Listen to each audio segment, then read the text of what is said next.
That was in 1796 up to 1797.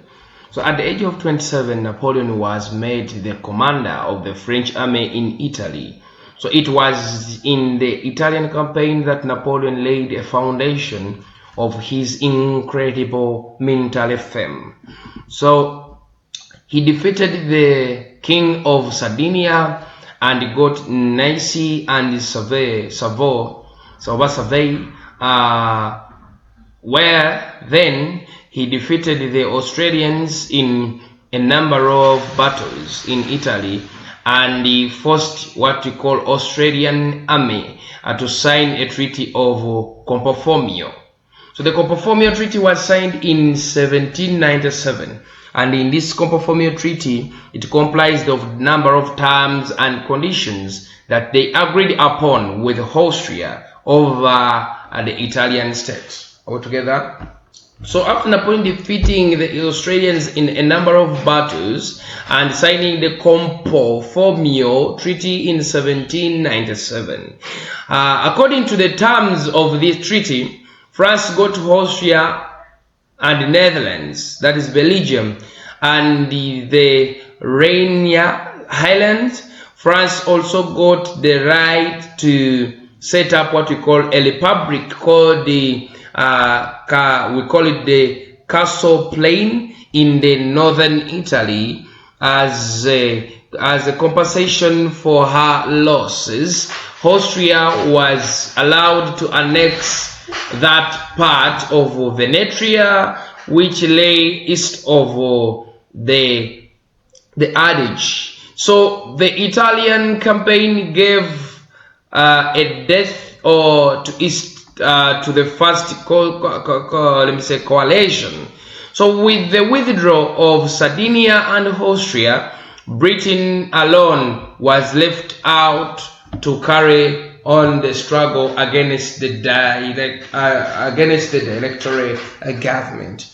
So Napoleon made the first attempt in the Italian campaign, where he went and on different occasions defeated the Australians, and when he defeated the Australians in a number of battles, he pushed them out of the land with an agreement which is called the Comproformio Treaty that they signed in 1797. And this treaty, the terms were that Austria had to leave the area, Piedmont had to belong to France. So the French army staged there. France took the Kingdom of Netherlands, and then it increased on her size altogether. So Napoleon Bonaparte was given a credit for having expanded the French borders towards those ends.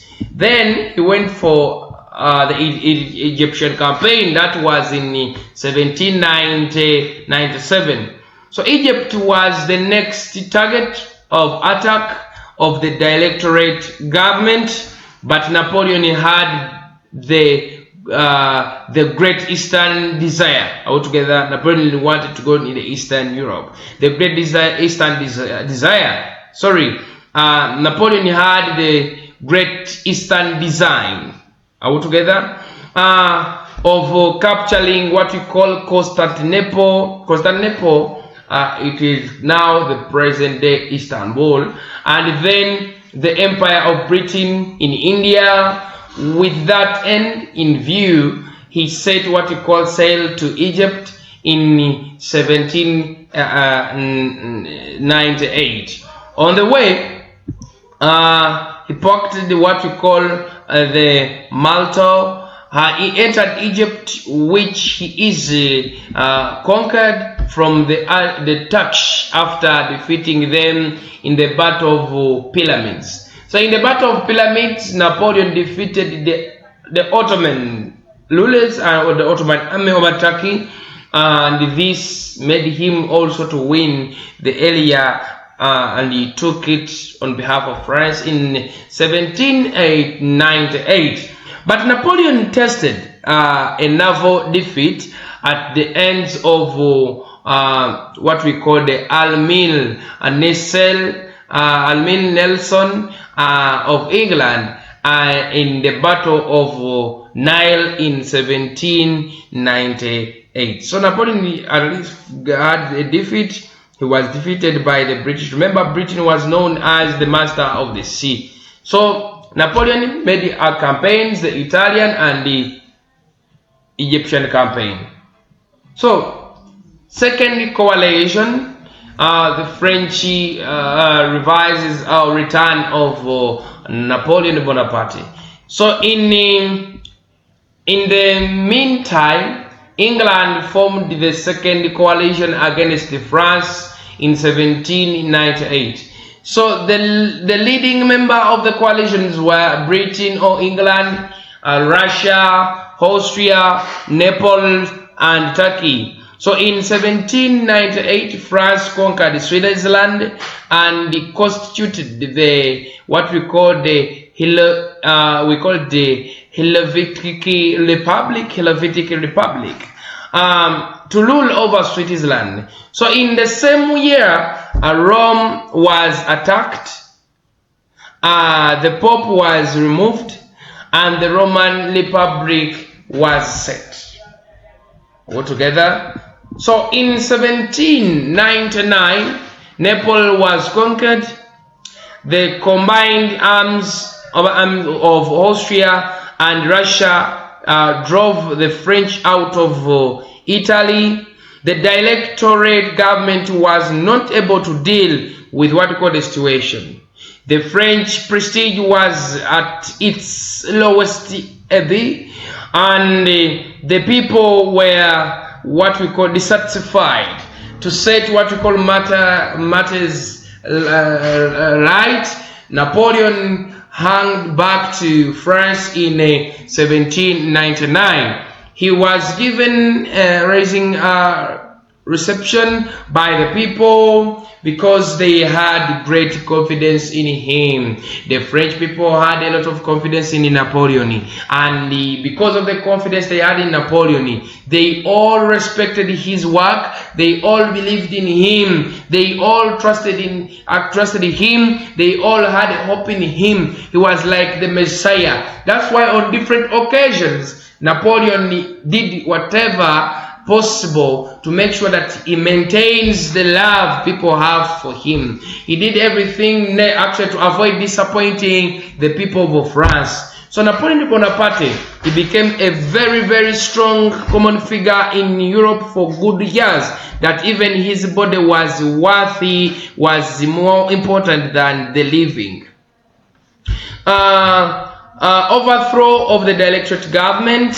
Napoleon established what we call the Brummel coup d'etat, whereby he used this coup d'etat to scoop out the Directorate government and he took over power. The Directorate government had become unpopular. Napoleon overthrew the Directorate government and established what we call the consulate in 1799. It consisted of 3 councils. Napoleon Bonaparte being the chief or the first consul. Immediately after setting up the consulate, he turned his attention to the threat posed by the second coalition. A coalition means the coming together of different countries. You bring, for example, Uganda, Rwanda, Kenya, Burundi, Congo against a particular country. So Napoleon Bonaparte won over in the second coalition. Napoleon Bonaparte won over the Tsar to his side. Are we together? He won the Tsar to his side. He then invaded Italy for a second time. He crushed an Australian army at Malengo in 1800, and in the second year another Austrian army was crushed by one of his generals at Hollending. Another Austrian army was crushed at Hollending. Austria swore for peace, and the war came to an end by the Treaty of Ravelain. Are we together? The Treaty of Ravelain in 1801, it is the treaty that ended the conflicts between Austria and France. The treaty reaffirmed the provision of what we call Compo Fabio. The Nepo Compo Fabio, for the top, we say Nepo also concluded peace with France. So these are the agreements that we are trying to demand for peace. Different caucuses were tired of violence. Nepal signed a treaty demanding for peace with France. The second coalition virtually came to an end in 1801. Britain alone stood against France. The enmity between France and Britain continued, and this made Napoleon to organize what we call a commercial treaty called the Concordat Treaty. We call it the Concordat to issue what we call a system, an economic system, as a way of freezing Britain after realizing that it was impossible for him to defeat Britain militarily unless when he uses other measures, and so he decided to attack the British economy. So Britain alone stood in the struggle. So the Treaty of Amiens Treaty. Napoleon wanted breathing space, and was exhausted. So he was trying to get some space of rest. To make peace, Britain too got tired of the war. So the two parties, the two enemies, in order to make what we call peace among them, they had to sign a treaty called Amiens that was concluded in 1802. By the terms of the treaty, England promised to restore all her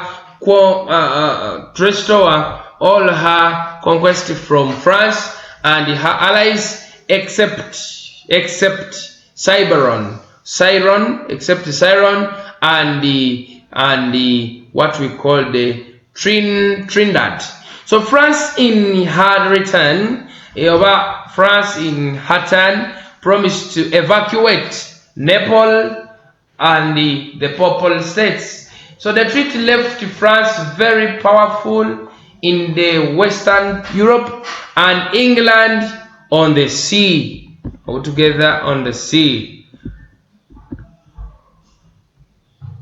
In the sea. Napoleon becomes the Emperor of France. How is Napoleon becoming the Emperor of France? Napoleon becomes the Emperor of France in 1804. In 1802, Napoleon became a council in the consulate for life. In 1804, the Soviet Senate proposed to make Napoleon the Emperor. Napoleon said, "I found the crown of France lying on the ground, and I picked it with my sword." The coronation ceremony was graced by the Pope. Altogether, it is the Catholic Church that influenced, that it is the Catholic Church that took the ceremony. It is the Catholic Church that controlled, was the one in charge of Napoleon's coronation party or ceremony. This is when Napoleon Bonaparte was being enthroned as the Emperor of France. So Napoleon Bonaparte was given the chance to become the Emperor of France, and he said in his statements that he found the crown of France lying onto the ground, so he used his sword to pick it up. So he was the right person to become the Emperor of France. That's how Napoleon Bonaparte became the Emperor of France. So campaigns against the Third Coalition. So the peace agreement that was signed between Napoleon and the British government of Amiens was only to maintain peace between them. However, this agreement was not satisfying the two parties. The two parties felt cheated in this agreement. They were not contented with the terms and conditions that were reached upon by the two. In this agreement, remember we said that the Amiens Treaty It is treaty that France signed and Britain to ensure that their conflicts are silenced, they end from there. But they all felt cheated, they all felt discontented. At the end of the day, the enmity continued. It was only a question of time when fresh hostility should break out. So in 1805, Britain, Austria, Russia, and Sweden formed the third coalition against France. Napoleon made an Australian army surrender at what we call the Hurem in 1805. Are we together? The Amel Nelson inflicted a crushing navy defeat on the combined French and Spanish fields of the Trafalgar of 1805. Napoleon fought the Battle of Trafalgar in 1805. Though Nelson died in the battle, the navy supremacy of Britain remained paramount. So Napoleon Bonaparte made good organizations, and Napoleon Bonaparte in the Battle of Trafalgar, he made good losses, and by doing this, Napoleon made good losses by looting Russians, Australian forces at Austrates in 1805 on a receipt of we call the dangerous news on Rusty's pity, the young. So this was the Prime Minister of Britain claimed that roll up the map of Europe. It will not be wanted for a period of 10 years. So by the Treaty of Pressburg of 1805 between Austria and Napoleon, Austria credited Venetia to the Kingdom of Italy. In the second, in the recognition of services rendered by Duke of Bavaria and what we call the Württemberg, the duchies were raised to the status of the kingdom.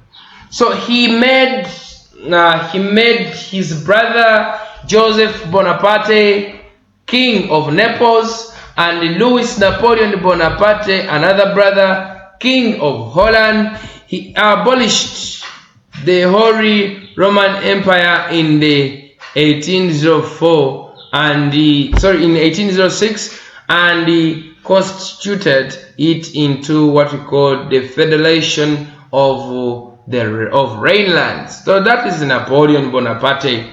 Napoleon Bonaparte, he fought the Battle of Trafalgar. The Battle of Trafalgar, Napoleon planned to attack England. Are we together? To attack England and defeat her, to weaken her more and more. However, Hanover was captured. Hanover was captured as his initial attempt. France fleets, which were supported by the Spanish fleet, met the English at Trafalgar. On 21st October 1805, in his battle, more than half of the combined French and the Spanish fleet of 33 ships was destroyed. The biggest loss of England was the death of Nelson. So let me close from there. When we come back, we shall look at the failures of the continental system.